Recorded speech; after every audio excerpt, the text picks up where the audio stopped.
It's 8:30. Care home residents will be able to leave their homes for low-risk visits from today after more than a year of confinement for some. God, a whole year. But West End star Ruthie Henschel believes the relaxation of restrictions doesn't go far enough and is today asking the government to make care home visits a legal right, regardless of any future COVID outbreaks or lockdowns.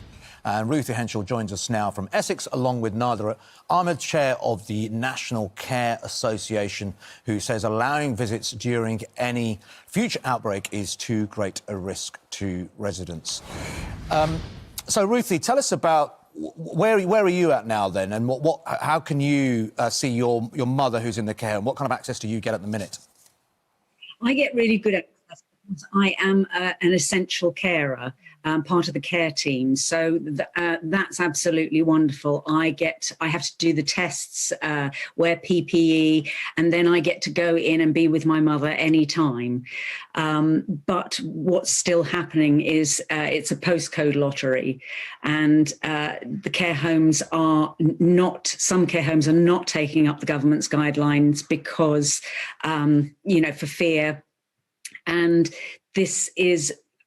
As far as I'm concerned, where are the human rights of the residents of these care homes? There are people who haven't had any meaningful contact with their loved ones for 14 months. So there are still some... So you're lucky because you've been able to sort of negotiate this with the care home looking after your mum. You've become part of the care team, but there are still too many people who are stuck behind a screen sort of waving at their loved ones, or even looking at them, on FaceTime. That's right. And my sisters, they get one visit every 3-4 weeks for half an hour because there are so many, people wanting to come in and visit. So they only have half-hour visits. Now, that's not meaningful behind a screen. My mother has no idea what's going on. Now, if you look at, let's take me as an essential carer. I go straight into her room. I've had the test. There are enough things to put in place now.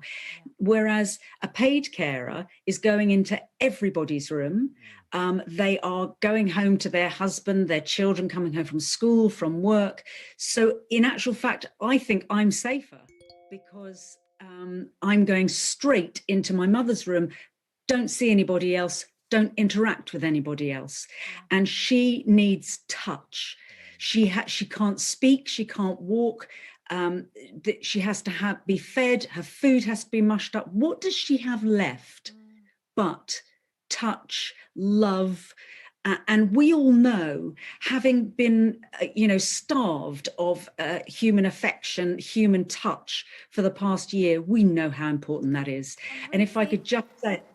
Sorry, I was just going to say, because I know that this is going to touch the hearts of so many, and so many are in a similar situation, because as you say, just literally that human contact in the time we have left with our loved ones is so essential. What changes have you seen in your mum over the past year of lockdown, up to the point where you were able to get access to her as one of her carers? Before lockdown, she was walking and talking. I had a full-on conversation with her the day my father died, and she was very, very aware.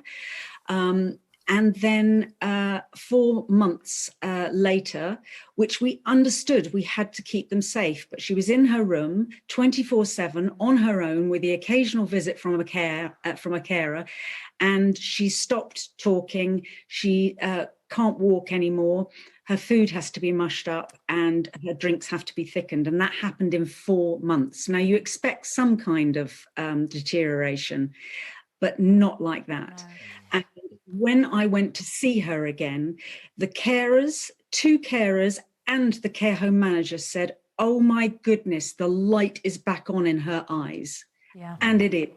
She looks 10 years younger. Nadra Ahmed, you are chair of the National Care Association. Of course, we saw the terrible pressure that care homes were under at the very beginning of the pandemic, and the sort of acknowledgement that not enough was done to prevent the outbreak of infections in care homes. But we are so far on now.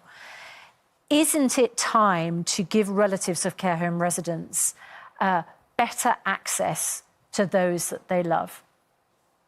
Good morning. Well, I think these cautious steps forward are key to us moving forward. Absolutely agree. Well-being of our residents is at the centre of everything that we do. We do follow the guidance that's given to us, and if you read the guidance, it's very clear that it rests on the shoulders of the provider to ensure all the safety mechanisms that need to be in place before they facilitate any visits. And I think most providers are trying to do that as far as they possibly can. We are open services. Pre-COVID, there was no need for us to be worrying about any of this, and we would like to get back to that. It's not us that's stopping it. It's the fact that there has been this deadly infection, and our staff have had to cope with that for over a year now. And up until December, they did so without the vaccine being available. So I think we're trying to do the very best that we can to enable this to happen. And I think it's really important to point out here that our services, the insurance for our services has doubled, sometimes tripled, and COVID is excluded. So when we do anything to support our visits, whether they're in or out, we have COVID excluded from our insurance. We're doing this on a very, very strong risk-based assessment of the visit. And that's all because government have refused to step up and support the sector. That would make so much easier. You're under enormous amounts of pressure. What Ruthie is campaigning for, and what she will deliver a petition to Downing Street today on, is for relatives of care home residents to have essential caregiver status by law, which would allow them to visit their loved ones, say another outbreak happened.